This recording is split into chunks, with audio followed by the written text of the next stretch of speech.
ودي ما شاء الله لا قوه الا بالله المنظر النهائي. ما شاء الله الله اكبر على الريحه. ما شاء الله بصي البطاطس ما شاء الله مش مستحمله. عايزه اوريكي بس ايه الصوص من تحت بتاع البطاطس. يعني انا بحب الصوص عن البطاطس نفسها. ما شاء الله بس ما شاء الله على الصوص بتاعها. ما شاء الله البطاطس كأنها مشوية. ما شاء الله بس ما شاء الله المنظر ما شاء الله مش مستحملة جميلة. ما شاء الله اللهم صل على النبي. روعة. ألف هنا وشفا. يا رب الطريقة تعجبكم وحاجة بسيطة والتجديد مطلوب برضو وحاجة تفتح النفس. وألف هنا وشفا. والسلام عليكم ورحمة الله وبركاته. السلام عليكم ورحمة الله وبركاته. ازيكم احسن متابعين في الدنيا. اتأخرت عليكم المرة دي. هنعمل النهارده البطاطس المحشية باللحمة المفرومة كده. احنا ما شاء الله اللهم صل على النبي لا قوة الا بالله. ادينا ما شاء الله اولا البطاطس في منتهى الجمال اهو. واللي طبعا اللبابة بتاعت البطاطس اللي طلعناها حطيناها في ارضية البايركس علشان خاطر ايه نعمل عليها. هي بتمتزج بقى مع الصوص اللي نازل من البطاطس بطعمها اروع من البطاطس المحشية نفسها. ومعانا الموتزاريلا ومعانا هنا صلصه وعليها فلفل اسود ومعلقه بصل مجروش مجفف وتوم باودر ومرقه دجاج. انا فرقاها بصباعي بايديا اهي مرقه دجاج.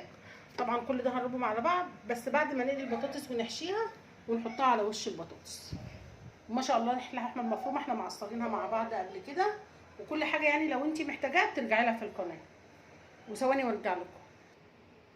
ادي المنظر ما شاء الله بعد ما خرجت. هي تقريبا صدمه بس صدمه مش اكتر من كده. مش تتحمر عشان ما تتهريش. هي هتكمل تسويه في الفرن. وهنبدا بقى ما شاء الله لا قوه الا بالله. ما شاء الله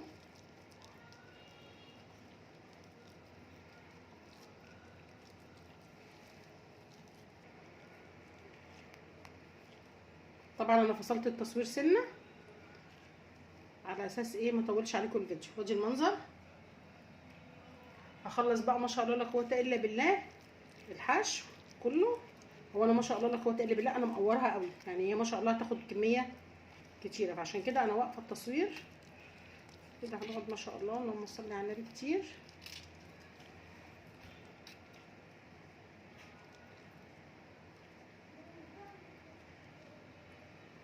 اخلص الكميه كلها. اخلص ما شاء الله الكميه كلها وارجع لكم. كده المنظر ما شاء الله لا قوه الا بالله. الريحه روعه. الريحه مديه على كاتشب خالص. ما شاء الله ما شاء الله اللهم صل على النبي. ما شاء الله كده ما شاء الله.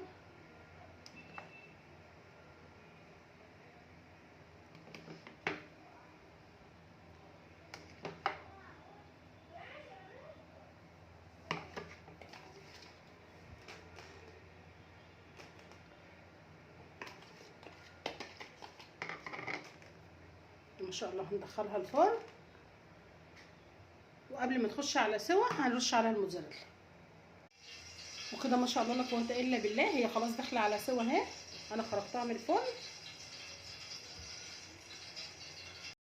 كده ما شاء الله.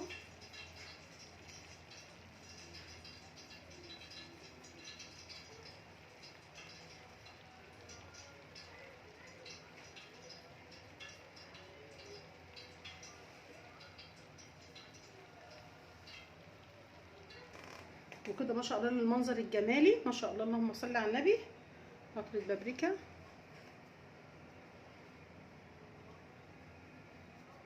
ريحتها روعه برده البابريكا.